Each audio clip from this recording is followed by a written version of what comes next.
September ಮಂತ್ನಲ್ಲಿ ಮೇಷರಾಶಿಯವರ ಅದೃಷ್ಟ ಬದಲಾಗ್ತಾ ಇದೆಯಾ? ನಿಜಾಂಶ ಇಲ್ಲಿದೆ. ಈ ತಿಂಗಳು ಮೇಷರಾಶಿಯವರು ಮಾಡಲೇಬೇಕಾಗಿರುವಂಥ ಒಂದು ಪ್ರಮುಖ ಕೆಲಸ ಅದೇನು ಅಂತ ಗೊತ್ತಾ? ನಿಮ್ಮದು ಮೇಷರಾಶಿನ ಹಾಗಿದ್ರೆ ಸೆಪ್ಟೆಂಬರ್ ತಿಂಗಳಲ್ಲಿ ನಿಮ್ಗೊಂದು ದೊಡ್ಡ ಸರ್ಪ್ರೈಸ್ ಕಾಯ್ತಾ ಇದೆ. ಜ್ಞಾನಾನಂದಮಯಂ ದೇವಂ ನಿರ್ಮಲ ಸ್ಫಟಿಕಾಕೃತಿಂ ಆಧಾರಂ ಸರ್ವವಿದ್ಯಾನಾಂ ಹಯಗ್ರೀವಮುಪಾಸ್ಮಹೇ. ನನ್ನ ಸಮಸ್ತ ಆರಾಧ್ಯಂ ಚಾನೆಲ್ ವೀಕ್ಷಕರೆಲ್ಲರಿಗೂ ಕೂಡ ವಿಭಾ ಶೆಟ್ಟಿ ಮಾಡುವ ನಮಸ್ಕಾರಗಳು.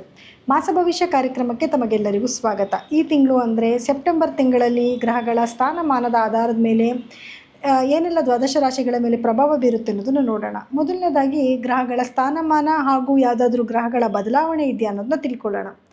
ಯಾವ್ಯಾವ ಗ್ರಹಗಳ ಬದಲಾವಣೆ ಇದೆ ಅಂತ ನೋಡೋಕ್ಕೋದ್ರೆ, ಮೊದಲನೇದಾಗಿ ಇದೇ ತಿಂಗಳ 2ನೇ ತಾರೀಕು ಶುಕ್ರ ಗ್ರಹ ಕನ್ಯಾ ರಾಶಿಯಿಂದ ತುಲಾ ರಾಶಿಗೆ ಅಂದರೆ ತನ್ನ ಸ್ವಕ್ಷೇತ್ರಕ್ಕೆ ತನ್ನ ಪರಿವರ್ತನೆ ಆಗ್ತಾ ಇದೆ.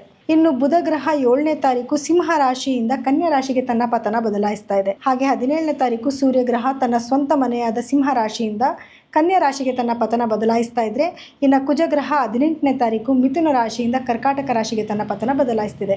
ಹಾಗಿದ್ರೆ ಇನ್ನು ಬೇರೆ ಉಳಿದ ಗ್ರಹಗಳ ಸ್ಥಾನಮಾನ ಹೇಗಿದೆ ಅಂತ ನೋಡಿದ್ರೆ ನೋಡಿ, ಕುಂಭ ರಾಶಿನಲ್ಲಿ ರಾಹು ಸ್ಥಿತನಾಗಿದ್ದರೆ ಮೀನ ರಾಶಿನಲ್ಲಿ ಶನಿ ಸ್ಥಿತನಾಗಿರ್ತಾನೆ. ಹಾಗೆ ಕಟಕ ರಾಶಿನಲ್ಲಿ ಕುಜ ಹಾಗೂ ಗುರು ಗ್ರಹಗಳು ಸ್ಥಿತನಾಗಿದ್ದರೆ, ಇನ್ನು ಸಿಂಹ ರಾಶಿನಲ್ಲಿ ಕೇತು ಹಾಗೂ ಸೂರ್ಯ ಗ್ರಹ ಸ್ಥಿತವಾಗಿರುತ್ತೆ. ಹಾಗೆ ಇನ್ನು ಕನ್ಯಾ ರಾಶಿನಲ್ಲಿ ಬುಧ ಗ್ರಹ ಸ್ಥಿತವಾಗಿದ್ದರೆ ತುಲಾ ರಾಶಿನಲ್ಲಿ ಶುಕ್ರ ಗ್ರಹ ಸ್ಥಿತವಾಗಿರುತ್ತೆ. ಹಾಗಿದ್ರೆ ಬನ್ನಿ ದ್ವಾದಶ ರಾಶಿಗಳ ಮೇಲೆ ಏನೆಲ್ಲ ಪ್ರಭಾವ ಬೀರ್ತದೆ ಅನ್ನೋದನ್ನು ನೋಡೋಣ. ಇನ್ನು ಮೇಷರಾಶಿಯವರ ಸೆಪ್ಟೆಂಬರ್ ತಿಂಗಳ ಭವಿಷ್ಯ ಹೇಗಿರುತ್ತೆ ಅಂತ ನೋಡೋದಾದರೆ ನೋಡಿ, ಮೊದಲನೇದಾಗಿ ನಿಮ್ಮ ರಾಶ್ಯಾಧಿಪತಿ ಆಗಿರುವಂತಹ ಕುಜಗ್ರಹ ನಿಮ್ಮ 4ನೇ ಮನೆಯಲ್ಲಿ ಅಂದರೆ ಸುಖಸ್ಥಾನದಲ್ಲಿ ಸಂಚಾರ ಮಾಡ್ತಾ ಇದ್ದಾನೆ. ಅದರಲ್ಲೂ ಕೂಡ ಗುರು ಜೊತೆಯಲ್ಲಿ ಸೇರಿಕೊಂಡಿದ್ದಾನೆ. ಸೊ 4ನೇ ಮನೆ ಅನ್ನೋದು ಸುಖಸ್ಥಾನ ಆಗಿರೋದ್ರಿಂದ ಈ ತಿಂಗಳಲ್ಲಿ ಸೆಪ್ಟೆಂಬರ್ ತಿಂಗಳಲ್ಲಿ ಒಂದು ಸ್ವಲ್ಪ ನೆಮ್ಮದಿಯ ಜೀವನನ ಖಂಡಿತವಾಗ್ಲೂ ನೀವು ನೋಡ್ಬೋದು.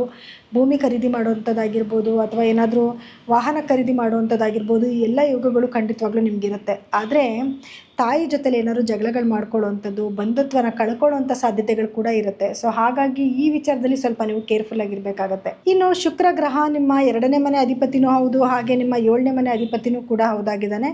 ಸೊ 2ನೇ ಮನೆ ಅಧಿಪತಿ 7ನೇ ಮನೆಯಲ್ಲಿ ಸಂಚಾರ ಮಾಡ್ತಾ ಇದ್ದಾನೆ. ಸೊ ಹಾಗಾಗಿ ಫಿನಾನ್ಷಿಯಲ್ ಸ್ಟೇಟಸ್ ಚೆನ್ನಾಗಿರುತ್ತೆ. ಅದರಲ್ಲೂ ಕೂಡ ನಿಮ್ಮ ಸಂಗಾತಿ ಯಾರಿರ್ತಾರೆ ಅವ್ರ ಕಡೆಯಿಂದ ಯಾವುದಾದ್ರೂ ಒಂದು ಹಣ ಬರುವಂಥ ಸಾಧ್ಯತೆಗಳು ಜಾಸ್ತಿ ಇರುತ್ತೆ.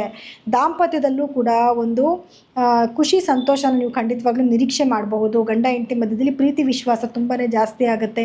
ಎಲ್ಲಾದರೂ ಹೊರಗಡೆ ಹೋಗಬೇಕು, ಹ್ಯಾಪಿಯಾಗಿ ಲೈಫ್ ಲೀಡ್ ಮಾಡಬೇಕು ಅನ್ನೋಂಥ ಥಾಟ್ಸ್ ಕೂಡ ನಿಮಗೆ ಬರ್ತಾ ಇರುತ್ತೆ. ಇನ್ನು ನಿಮ್ಮ 3ನೇ ಮನೆ ಅಧಿಪತಿ ಆಗಿರುವಂತಹ ಬುಧ ಗ್ರಹನೂ ಕೂಡ ತನ್ನ ಸ್ವಂತ ಕ್ಷೇತ್ರದಲ್ಲಿ ಅಂದರೆ ನಿಮ್ಮ 6ನೇ ಮನೆ ಅಧಿಪತಿನೂ ಕೂಡ ಹೌದು ಅದೇ ಜಾಗದಲ್ಲಿ ಇರೋದ್ರಿಂದ ಈ ತಿಂಗಳಲ್ಲಿ ನೀವೇನಾದರೂ ಯಾರಾದರೂ ಕೆಲಸಕ್ಕೆ ಅಪ್ಲೈ ಮಾಡ್ತಾ ಇದ್ರೆ ಕೆಲಸದಲ್ಲಿ ಸಕ್ಸಸ್ ಆಗುತ್ತೆ. ಅಂದರೆ ಒಳ್ಳೆ ಕಡೆ ಕೆಲಸ ಸಿಗೋದಾಗಿರ್ಬೋದು, ಪ್ರಮೋಷನ್ ಸಿಗುವಂಥದ್ದಾಗಿರ್ಬೋದು, ಅಥವಾ ಏನಾದರೂ ಕಾಂಪಿಟೇಟಿವ್ ಎಕ್ಸಾಮ್ಸ್ ಬರ್ತಿದ್ರೆ ಅದರಲ್ಲಿ ವಿನ್ ಆಗುವಂಥದ್ದಾಗಿರ್ಬೋದು, ಬಿಸ್ನೆಸ್ ಮಾಡ್ತಿದ್ದವರಿಗೆ ಬಿಸ್ನೆಸ್ಸಲ್ಲಿ ಸ್ವಲ್ಪ ಡೆವಲಪ್ಮೆಂಟ್ ಆಗೋದಾಗಿರ್ಬೋದು, ಖಂಡಿತವಾಗ್ಲೂ ನಿರೀಕ್ಷೆ ಮಾಡ್ಬೋದು. ಬ್ಯಾಂಕ್ಗಳಲ್ಲಿ ಲೋನ್ ಏನಾದರೂ ಅಪ್ಲೈ ಮಾಡಿದರೆ ಲೋನ್ ಸ್ಯಾಂಕ್ಷನ್ ಆಗುವಂಥ ಚಾನ್ಸಸ್ ಕೂಡ ಜಾಸ್ತಿ ಇರುತ್ತೆ. ಇನ್ನು ನಿಮಗೆ 4ನೇ ಮನೆ ಅಂತ ನೋಡೋಕೆ ಬಂದಾಗ ಆಲ್ರೆಡಿ ನಾನು ಹೇಳಿದೆ, ಅಲ್ಲೇ ನಿಮಗೆ ಕುಜಗ್ರಹನೂ ಸ್ಥಿತನಾಗಿದ್ದಾನೆ, ಗುರುಗ್ರಹನೂ ಸ್ಥಿತನಾಗಿರ್ತಾನೆ. 4ನೇ ಮನೇಲಿ ಗುರು ಇದ್ದಾಗ ಏನಾಗುತ್ತೆ, ಗುರು ಯಾವ ಜಾಗದಲ್ಲಿ ಇರ್ತಾನೋ ನೋಡೋ ಮನೆ ತುಂಬ ಒಳ್ಳೇದು ಮಾಡ್ತಾನೆ ಇರೋ ಮನೆಗಿಂತ ಅಂತ ನಾವು ಆಲ್ರೆಡಿ ಹೇಳಿದ್ದೀವಿ. ಸೊ ಹಾಗಾಗಿ ಇವಾಗ ಕುಜ ನಿಮಗೆ 4ನೇ ಮನೆಗೆ ಬಂದಿದ್ದಾನೆ. ಹೌದು, ಭೂಮಿಯಿಂದ ಲಾಭ ಬರುತ್ತೆ ಅಥವಾ ನಿಮಗೆ ಏನು ವಾಹನದಿಂದ ಲಾಭ ಬರುತ್ತೆ ಅಂತ ಏನು ಹೇಳಿದ್ವಿ. ಇವಾಗ ಗುರು 4ನೇ ಮನೆಯಲ್ಲೇ ಇರೋದ್ರಿಂದ ಖಂಡಿತವಾಗ್ಲೂ ಇದೆಲ್ಲ ಬರುತ್ತೆ. ಆದರೆ ಸ್ವಲ್ಪ ಶ್ರಮ ಪಟ್ಟರೆ ಮಾತ್ರ. ನೀವೇನು ಶ್ರಮ ಪಡೆದಿರನೇ ನಾನು ಹಂಗೆ ಆಗಬೇಕು ಅಂತ ನೋಡೋಕೆ ಹೋದರೆ ಖಂಡಿತವಾಗ್ಲೂ ಆಗಲ್ಲ. ಯಾರೋ ಕೊಡ್ತಾರೆ, ಎಲ್ಲಿಂದನೋ ಅದೃಷ್ಟ ಬರುತ್ತೆ ಅಂದರೆ ಖಂಡಿತವಾಗ್ಲೂ ಆ ರೀತಿಯಾದ ಒಂದು ಬದಲಾವಣೆ ಖಂಡಿತ ಆಗಲ್ಲ. ಸ್ವಲ್ಪ ಕಷ್ಟಪಟ್ಟರೆ ಖಂಡಿತವಾಗ್ಲೂ ನೀವು ಅಂದರೆ ನಾನು ಇಂಥದ್ದೇ ಬೇಕು, ಇವಾಗ ನಾನೊಂದು ಜಾಗ ತೊಗೋಬೇಕು ಅಂತ ಅದಕ್ಕೋಸ್ಕರ ನೀವು ಪರಿಶ್ರಮ ಪಟ್ಟರೆ ಖಂಡಿತವಾಗ್ಲೂ ನಿಮ್ಗೆ ಅದು ತೊಗೊಳ್ಳೋಂಥ ಯೋಗಗಳು ಇದ್ದೇ ಇರುತ್ತೆ. ಇನ್ನು ನಿಮಗೆ 5ನೇ ಮನೆಯಲ್ಲಿ ಸೂರ್ಯ ಮತ್ತು ಏನು ಕೇತುವಿನ ಒಂದು ಸಂಚಾರ ನಡೀತಾ ಇದೆ. ನಿಮ್ಮ 5ನೇ ಮನೆ ಅಧಿಪತಿ 5ನೇ ಮನೆಯಲ್ಲೇ ಕುತ್ಕೊಂಡಿದ್ದಾರೆ. ಸೊ ಹಾಗಾಗಿ ಪೂರ್ವ ಪುಣ್ಯ ಸ್ಥಾನ ತುಂಬ ಚೆನ್ನಾಗಿರುತ್ತೆ. ನಿಮಗೆ ಪಿತ್ರಾರ್ಜಿತ ಆಸ್ತಿ ಬರುವಂಥದ್ದಾಗಿರ್ಬೋದು, ನಿಮ್ಮ ಮಕ್ಕಳಿಗೆ ಏನಾದರೂ ಗೌರ್ಮೆಂಟ್ ಜಾಬ್ ಸಿಗುವಂಥ ಚಾನ್ಸಸ್ ಕೂಡ ಇರುತ್ತೆ. ಈಗ ನೋಡಿ, ಅದೇ ಜಾಗದಲ್ಲಿ ಕೇತು ಇರೋದ್ರಿಂದ ಅವ್ರ ಆರೋಗ್ಯದಲ್ಲಿ ಏನು ಏರುಪೇರುಗಳಾಗ್ತಿತ್ತು ಅಥವಾ ಏನಾದರೂ ಏಟುಗಳಾಗೋದು ಈ ಥರದ್ದು ಏನು ಆಗ್ತಾಯಿತ್ತು, ಅದೇ ಜಾಗದಲ್ಲಿ ಸೂರ್ಯನೂ ಕೂಡ ಇರೋದ್ರಿಂದ ಅದಕ್ಕೊಂದು ಸೊಲ್ಯೂಷನ್ ಕೂಡ ಸಿಗುತ್ತೆ. ಸೂರ್ಯ ಇದ್ದ ಜಾಗದಲ್ಲಿ ಆರೋಗ್ಯ ತುಂಬ ಚೆನ್ನಾಗಿರುತ್ತೆ, ಆರೋಗ್ಯನ ಸರಿ ಮಾಡಿಕೊಡ್ತಾನೆ. ಆದರೆ ಇದೇ ತಿಂಗಳ 17ನೇ ತಾರೀಕಿನ ನಂತರ 5ನೇ ಮನೆಯಿಂದ 6ನೇ ಮನೆಗೆ ಸೂರ್ಯ ಹೋಗ್ತಾನೆ. ನಾನು ಆಲ್ರೆಡಿ ಹೇಳಿದೆ, ಏನು ಬುಧ ಗ್ರಹ ನಿಮ್ಮ 6ನೇ ಮನೇಲಿ ಕುತ್ಕೊಂಡಿರೋದ್ರಿಂದ ಉದ್ಯೋಗದಲ್ಲಿ ನಿಮಗೆ ಅನುಕೂಲಗಳಾಗುತ್ತೆ ಅಂತ. ಇನ್ನು ಸೂರ್ಯನೂ ಕೂಡ ನಿಮಗೆ 6ನೇ ಮನೆಗೆ ಬಂದಾಗ ಏನಾಗುತ್ತೆ, ಕಾಂಪಿಟೇಟಿವ್ ಎಕ್ಸಾಮ್ಸ್ ಬರೀತಿದ್ರೆ ಅದರಲ್ಲಿ ವಿನ್ ಆಗೋದಾಗಿರ್ಬೋದು, ಅಥವಾ ನೀವೇನಾದರೂ ಗೌರ್ಮೆಂಟ್ ಜಾಬಲ್ಲಿ ಏನಾದರೂ ವರ್ಕ್ ಮಾಡ್ತಾ ಇದ್ದೀರಂದರೆ ಅದರಲ್ಲಿ ನಿಮ್ಮ ಮೇಲಧಿಕಾರಿಗಳಿಂದ ನಿಮ್ಗೆ ಏನಾದರೂ ಅನುಕೂಲಗಳಾಗುವಂಥದ್ದಾಗಿರ್ಬೋದು, ಅಥವಾ ಹೈಯರ್ ಪೋಸ್ಟ್ಗೆ ನೀವು ಹೋಗುವಂಥದ್ದಾಗಿರ್ಬೋದು. ಈ ರೀತಿಯಾದ ಒಳ್ಳೆಯ ಒಂದು ಕೆಲಸಗಳು ನಿಮಗೆ ಮಾಡೋಕ್ಕೆ ಶುರು ಮಾಡ್ತೀರಾ. ಇನ್ನು ನಿಮಗೆ 7th ಹೌಸಲ್ಲಿ ಆಲ್ರೆಡಿ ನಾನು ಹೇಳಿದೆ, ಸ್ವಕ್ಷೇತ್ರದಲ್ಲಿ ಶುಕ್ರ ಕೂತ್ಕೊಂಡಿದ್ದಾನೆ. ಗಂಡ ಹೆಂಡತಿ ಮಧ್ಯ ಒಂದು ಪ್ರೀತಿ ವಿಶ್ವಾಸ ಚೆನ್ನಾಗಾಗುತ್ತೆ ಅಂತ. ಅದೇ 8ನೇ ಮನೆ ಅಂತ ನೋಡೋಕೆ ಬಂದಾಗ ಗುರುವಿನ ದೃಷ್ಟಿ ನಿಮ್ಮ 8ನೇ ಮನೆ ಮೇಲಿದೆ. ಸೊ ನಿಮಗೆ ಆರೋಗ್ಯ ಸಮಸ್ಯೆಗಳು ಸಣ್ಣ ಪುಟ್ಟ ಬಂದರೂ ಕೂಡ ಅದು ಕ್ಲಿಯರ್ ಆಗೋದಕ್ಕೆ ಒಂದು ಒಳ್ಳೆ ಡಾಕ್ಟ್ರ್ ಸಿಗುವಂಥದ್ದಾಗಿರ್ಬೋದು, ಒಳ್ಳೆ ಮೆಡಿಸನ್ ಸಿಗುವಂಥದ್ದಾಗಿರ್ಬೋದು, ಅಥವಾ ಇದ್ದಂಥ ಕಾಯಿಲೆ ನಿಧಾನಕ್ಕೆ ನಿಮಗೆ ಕ್ರಮೇಣವಾಗಿ ಕಮ್ಮಿ ಆಗ್ತಾ ಹೋಗುವಂಥದ್ದಾಗಿರ್ಬೋದು. ಈ ರೀತಿಯಾದ ಒಂದು ಒಳ್ಳೆ ದಿನ ನೀವು ನೋಡ್ಬೋದು. ಇದಿಷ್ಟೇ ಬೆನಿಫಿಟ್ಸ ಸಿಗೋದು ಅಂತ ನೋಡಿದ್ರೆ, ಇನ್ನೂ ಕೆಲವು ಬೆನಿಫಿಟ್ಸ್ ಅಂದರೆ ನಿಮಗೆ ಪಿತ್ರಾರ್ಜಿತ ಆಸ್ತಿ ಬರುವಂಥದ್ದಾಗಿರ್ಬೋದು, ಅಥವಾ ಯಾರೋ ದುಡ್ಡು ಕೊಟ್ಟಿಲ್ಲ, ತುಂಬ ದಿವಸದಿಂದ ಸತಾಯಿಸ್ತಿದ್ರು, ಅವರು ದುಡ್ಡು ತೊಗೊಂಬಂದು ಕೊಡುವಂಥದ್ದಾಗಿರ್ಬೋದು. ಈ ರೀತಿಯಾದ ಒಳ್ಳೆಯದನ್ನು ಕೂಡ ನೀವು ನೋಡಬಹುದು. ಇನ್ನು ನಿಮಗೆ 10ನೇ ಮನೆಗೆ ಕೂಡ ಏನು ಗುರುವಿನ ದೃಷ್ಟಿ ಬೀಳ್ತಿದೆ. ವ್ಯಾಪಾರ ಮಾಡ್ತಿರೋರಿಗೆ ಅಭಿವೃದ್ಧಿ ಆಗುತ್ತೆ. ಫಿನಾನ್ಷಿಯಲ್ ಸ್ಟೇಟಸ್ ತುಂಬ ಚೆನ್ನಾಗಾಗುತ್ತೆ. ಅವಕಾಶಗಳು ನಿಮ್ಮನ್ನು ಹುಡ್ಕೊಂಡು ಬರುತ್ತೆ. ನೋಡಿ, ಒಂದು ಅವಕಾಶ ನಿಮ್ಮನ್ನು ಹೋಯಿತು ಅಂತಂದ್ರೂ ಕೂಡ ಇನ್ನೊಂದು ಅವಕಾಶ ನಿಮ್ಮನ್ನು ಹುಡ್ಕೊಂಡು ಬರುವಂಥದ್ದು ಕೂಡ ಆಗ್ತಾ ಇರುತ್ತೆ. 9ನೇ ಮನೆಗೆ ಶನಿ ದೃಷ್ಟಿ ಬೀಳ್ತಾ ಇರೋದ್ರಿಂದ ಅಲ್ಲಿ ಅದೃಷ್ಟಕ್ಕೆ ಸ್ವಲ್ಪ ಕೊರತೆ ಆಗುತ್ತೆ. ಅದೃಷ್ಟಕರವಾಗಿ ಇವಾಗ ಎಲ್ಲೋ ಒಂದು ಕಡೆ ಕೆಲಸ ಸಿಕ್ತು ಅಂತ ಇಟ್ಕೊಳ್ಳಿ, ನೀವು ಜಾಸ್ತಿ ಪ್ರಯತ್ನ ಪಟ್ಟರೆ ಮಾತ್ರ ಆ ಕೆಲಸ ಸಿಗುತ್ತೆ. ನೀವು ಪ್ರಯತ್ನ ಪಡೆದಿರ ಅದೃಷ್ಟಕರವಾಗಿ ನನಗೆಲ್ಲ ಬರಬೇಕು ಅಂದರೆ ಖಂಡಿತ ಸಾಧ್ಯ ಇಲ್ಲ. ಯಾಕೆಂದರೆ ಶನಿಯ ದೃಷ್ಟಿ ಇರೋದ್ರಿಂದ ಅಲ್ಲಿ ಸ್ಟ್ರಗಲ್ ಅನ್ನೋದನ್ನ ತೋರಿಸುತ್ತೆ, ಡಿಲೇ ಅನ್ನೋದನ್ನ ತೋರಿಸುತ್ತೆ. ಸೊ ಹಾಗಾಗಿ ನಿಮಗೆ ಬರುವಂಥ ಭಾಗ್ಯಗಳು ಬರುತ್ತೆ, ಬಟ್ ನಿಧಾನವಾಗಿ ಬರುತ್ತೆ. ಇನ್ನು ನಿಮಗೆ 11ನೇ ಮನೆಯಲ್ಲಿ ರಾಹು ಕೂತ್ಕೊಂಡಿದ್ದಾನೆ. ರಾಹು 11ನೇ ಮನೇಲಿ ಇರೋದ್ರಿಂದ ಏನಾಗುತ್ತೆ, ನಿಮಗೆ ಬರುವಂಥ ಲಾಭಗಳು ಅದು ಲಾಭದ ಮನೆ ಆಗಿರುತ್ತೆ. ಸೊ ಬರುವಂಥ ಲಾಭಗಳು ಯಥೇಚ್ಛವಾಗಿ ನಿಮಗೆ ಬರೋದಂತೂ ನಿಜ, ಆದರೆ ಖರ್ಚಂತೂ ಖಂಡಿತವಾಗ್ಲೂ ಆಗೇ ಆಗುತ್ತೆ. ಮತ್ತು ಇನ್ನೊಂದು ಏನಂದರೆ, ರಾಹು ಎಲ್ಲನೂ ಕೂಡ ಒಂಥರ ಇಮ್ಯಾಜಿನೇಷನ್ ಮಾಡ್ತಿರ್ತಾನೆ. ನೀವು 100 ರೂಪಾಯಿ ದುಡಿತೀರಿ, ನಾನು 1000 ರೂಪಾಯಿ ದುಡಿತಿದ್ದೀನಿ ಅನ್ನೋವಂಥ ಒಂದು ಇಮ್ಯಾಜಿನೇಷನಲ್ಲಿ ಇರ್ತೀರ ನೀವು. ಸೊ ನಿಮಗೆ ಆ ಇಮ್ಯಾಜಿನೇಷನ್ ಇದ್ದಾಗ ಏನು ಮಾಡ್ತೀರಾ, ದುಡಿಮೆ ನನಗೆ ಜಾಸ್ತಿ ಇದೆ ಅನ್ನೋಂಥ ಇಮ್ಯಾಜಿನೇಷನಲ್ಲಿ ಏನೇನೋ ತೊಗೊಂಡ್ಬಿಡೋದು, ಪರ್ಚೇಸ್ ಮಾಡಿಬಿಡೋದು, ಸಾಲಗಳು ಮಾಡ್ಕೊಳ್ಳೋಂಥ ಸಂಭವ ಕೂಡ ಇರುತ್ತೆ. ಕೈಗೆ ಎಟಕದೇ ಇರೋವಂಥದ್ದನ್ನೆಲ್ಲ ಪ್ರಯತ್ನ ಪಡ್ತೀರಾ, ತಪ್ಪೇನಿಲ್ಲ. ಆದರೆ ಏನಾದರೂ ಇನ್ವೆಸ್ಟ್ಮೆಂಟ್ ಅಂತ ಬಂದಾಗ ನಮ್ಮ ಕೈಲಿ ಆಗುತ್ತೋ ಆಗಲ್ವೋ, ಅಕಸ್ಮಾತ್ ಪ್ರಾಬ್ಲಮ್ಸ್ ಆದರೆ ಅನ್ನೋದನ್ನು ಯೋಚನೆ ಮಾಡಬೇಕಾಗುತ್ತೆ. ದಿಢೀರಂತ ಡಿಸಿಷನ್ ತೊಗೋಬಾರ್ದು. ಯಾವತ್ತು ನಾವು ಇನ್ವೆಸ್ಟ್ಮೆಂಟ್ ಮಾಡ್ತೀವಿ ಅಂದರೆ ನಮ್ಮ ಹತ್ರ 100 ರೂಪಾಯಿ ಇತ್ತು ಅಂದರೆ 20 ರೂಪಾಯಿ ಮಾತ್ರ ಇನ್ವೆಸ್ಟ್ಮೆಂಟ್ ಮಾಡಿ 80 ರೂಪಾಯಿ ನಮ್ಮ ಹತ್ರ ಇರಬೇಕು.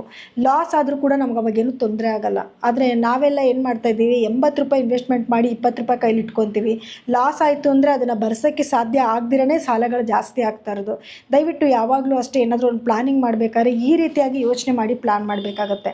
ಇನ್ನು ನೆಕ್ಸ್ಟ್ ನಿಮಗೆ 12ನೇ ಮನೆಯಲ್ಲಿ ಶನಿ ಇರೋದ್ರಿಂದ ಖರ್ಚು ಅನ್ನೋದು ಜಾಸ್ತಿ ಆಗುತ್ತೆ. ಆದರೆ ಗುರು ದೃಷ್ಟಿ ಬೀಳ್ತಾ ಇರೋದ್ರಿಂದ ಒಳ್ಳೆ ರೀತಿಯಾದ ಖರ್ಚಾಗುತ್ತೆ. ಒಳ್ಳೆಯದು ಕೆಟ್ಟದ್ದು ಎರಡೂ ಇರುತ್ತೆ ಖರ್ಚಲ್ಲಿ. ಏನಾದ್ರು ಶುಭ ಕಾರ್ಯಗಳು ಮಾಡೋದಕ್ಕೋ, ಏನಾದರೂ ನಿಮ್ಮ ಅವಶ್ಯಕತೆ ಇರುವಂಥ ವಸ್ತುಗಳನ್ನ ತೊಗೊಳ್ಳೋದಕ್ಕೋ, ಚಿನ್ನ ಬೆಳ್ಳಿ ಖರೀದಿ ಮಾಡೋದಕ್ಕೋ ಈ ರೀತಿಯಾದ ಖರ್ಚುಗಳು ಜಾಸ್ತಿ ಆಗುತ್ತೆ. ಅಥವಾ ಮನೇಲಿ ಏನಾದರೂ ಶುಭ ಕಾರ್ಯಗಳನ್ನ ಮಾಡೋದಕ್ಕಾಗಿರ್ಬೋದು, ಹೋಮ ಹವನಗಳನ್ನ ಮಾಡೋಕ್ಕಾಗಿರ್ಬೋದು, ಒಟ್ಟಿನಲ್ಲಿ ಖರ್ಚಂತೂ ಆಗುತ್ತೆ. ಒಳ್ಳೆ ರೀತಿಯಿಂದ ಖರ್ಚಾದರೂ ಸ್ವಲ್ಪ ಮನಸ್ಸಿಗೆ ಸಮಾಧಾನ ಆಗುತ್ತಲ್ವ. ಏನೋ ಆಸ್ಪತ್ರೆಗೋ ಹುಷಾರಿಲ್ಲ ಅಂತನೋ, ಅಥವಾ ಅನಾವಶ್ಯಕವಾಗಿ ಯಾರಿಗೋ ದುಡ್ಡು ಕೊಟ್ಟೆ ಅವ್ರು ವಾಪಸ್ ಕೊಟ್ಟೇ ಇಲ್ಲ, ಈ ರೀತಿ ಆಗೋದಕ್ಕಿಂತ ಒಳ್ಳೆ ಕಾರ್ಯಗಳಿಗೆ ಖರ್ಚಾಯಿತು ಅಂತಂದರೆ ಮನಸ್ಸಿಗೆ ಸಮಾಧಾನ ಅಂತೂ ಖಂಡಿತ ಆಗುತ್ತೆ. ಇನ್ನು ಇಷ್ಟೆಲ್ಲ ಆಗ್ತಾ ಇದೆ, ಇದಕ್ಕೋಸ್ಕರ ನಾವು ಪರಿಹಾರ ಏನು ಮಾಡ್ಕೋಬೇಕು ಅಂತ ನೋಡಿದ್ರೆ, ನೋಡಿ, ಪರಿಹಾರವಾಗಿ ನೀವು ಯಾವಾಗಲೂ ಅಷ್ಟೇ ನಾನು ಹೇಳ್ತೀನಿ, ಮೇಷರಾಶಿಯವರಿಗೆ ಹನುಮಂತನ ಆರಾಧನೆ ಜಾಸ್ತಿ ಮಾಡ್ಕೋಬೇಕು. ಯಾವಾಗಲೂ ನೀವು ಹನುಮಾನ್ ಚಾಲಿಸ ಕೇಳುವಂಥದ್ದು, ಮಂಗಳವಾರ ದಿವಸ ಹನುಮಾನ್ ದೇವಸ್ಥಾನಕ್ಕೆ ಹೋಗಿ ಬರುವಂಥದ್ದು, ವಿಳ್ಯದೆಲೆ ಹಾರ ಕೊಡೋದು ಅಥವಾ ತುಳಸಿ ಕೊಡೋದು, ಇದು ನಿಮಗೆ ತುಂಬ ಪುಣ್ಯ ತಂದುಕೊಡುತ್ತೆ. ಜೊತೆಗೆ ಸುಬ್ರಹ್ಮಣ್ಯ ಸ್ವಾಮಿಯ ಆರಾಧನೆ ಜಾಸ್ತಿ ಮಾಡ್ಕೊಳ್ಳಿ. ಆರಾಧನೆ ಮಾಡಿ ಅಂತಂದರೆ ಸುಬ್ರಹ್ಮಣ್ಯನ ಸ್ತೋತ್ರಗಳಾಗಿರ್ಬೋದು, ಅಷ್ಟಕಂ ಆಗಿರ್ಬೋದು ಕೇಳುವಂಥದ್ದು. ಸ್ಪೆಷಲಿ ಮಂಗಳವಾರದ ದಿವಸ ಸುಬ್ರಹ್ಮಣ್ಯ ಸ್ವಾಮಿ ದೇವಸ್ಥಾನಕ್ಕೆ ಹೋಗಿ ಕಣಗ್ಲುವ ಕೊಟ್ಟು ಪೂಜೆ ಮಾಡಿಸ್ಕೊಂಡು ಬರೋದು, ಇದೆಲ್ಲನೂ ಕೂಡ ನಿಮಗೆ ಪುಣ್ಯನ ತೊಗೊಂಬಂದು ಕೊಡುತ್ತೆ. ಇನ್ನು ಇದಾಗಿತ್ತು 12 ರಾಶಿಗಳ ಈ ತಿಂಗಳ ಒಂದು ಭವಿಷ್ಯ. ಆದರೂ ಕೂಡ ನಿಮ್ಮ ದಶಾಭುಕ್ತಿ ಆಗಿರ್ಬೋದು, ಗ್ರಹಗಳ ಸ್ಥಾನಮಾನ ಆಗಿರ್ಬೋದು, ಅದೆಲ್ಲ ಬಹಳ ಬಹಳ ಮುಖ್ಯ ಆಗಿರುತ್ತೆ. ದಯವಿಟ್ಟು ನಿಮ್ಮ ಒಂದು ದಶಾಭುಕ್ತಿ ಏನು ನಡೀತಿದೆ, ಒಳ್ಳೆ ಮನೆಯದು ನಡೀತಿದೆಯಾ ಅಥವಾ ದುಸ್ಥಾನಾಧಿಪತಿಗಳೇನಾದರೂ ಆ್ಯಕ್ಟಿವ್ ಆಗಿದ್ದಾರಾ ಅನ್ನೋದನ್ನ ನೋಡ್ಕೋಬೇಕಾಗತ್ತೆ. ಅದಕ್ಕೆ ತಕ್ಕ ಪರಿಹಾರ ಮಾಡ್ಕೊಂಡು ಹೋಗೋದ್ರಿಂದ ಖಂಡಿತವಾಗ್ಲೂ ನಿಮ್ಗೆ ಆಗುವಂಥ ಮೇಜರ್ ಪ್ರಾಬ್ಲಮ್ನ ಖಂಡಿತ ರೆಡ್ಯೂಸ್ ಮಾಡ್ಕೋಬೋದು. ನೀವೇನಾದರೂ ನಿಮ್ಮ ಜಾತಕಗಳನ್ನ ಪರಿಶೀಲನೆ ಮಾಡಿಸ್ಕೋಬೇಕು ಅಂದರೆ ಕೆಳಗಡೆ ಸ್ಕ್ರೋಲ್ ಆಗ್ತಿರೋಂತಹ ನಮ್ಮ ನಂಬರ್ಗೆ ಕರೆ ಮಾಡಿ ನಿಮ್ಮ ಅಪಾಯಿಂಟ್ಮೆಂಟ್ನ ಫಿಕ್ಸ್ ಮಾಡ್ಕೋಬೋದು. ಸೊ ಎಲ್ಲರಿಗೂ ಕೂಡ ನನ್ನ ಧನ್ಯವಾದಗಳು.